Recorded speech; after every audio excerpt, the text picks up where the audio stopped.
নিত্যদিনের মতো আরও একটা আপডেট ফ্রি পেলাম, 6-7 মাস বয়স। মানে প্রত্যেকটা বাইকে এরকম জং, এটা মাত্র ওয়াশ করা হয়েছে, গাড়ি ধাক্কাধাক্কি করতো, কিন্তু প্রত্যেকটা গাড়িতেই এখন কেন এমন জানি না।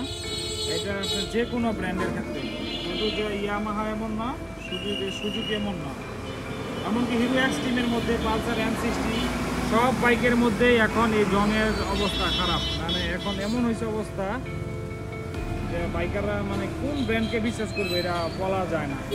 প্রত্যেকটা ব্র্যান্ড, কোনো ব্র্যান্ড বলতে পারবে না যে জং করে না। এখনও আমি একটা ব্র্যান্ড পাই নাই আমার মতে, এটা হচ্ছে হুন্ডা ব্র্যান্ডের কোনো গাড়িতে এখনও এই জংয়ের ইয়াটা পাই নাই। হুন্ডা ওই এক্সব্লেড বা হর্নেট যে গাড়িগুলো আছে একটা তো পাই নাই, আর বাকি সবগুলোতেই কমার বেশ দোষ লাগিয়ে আছে।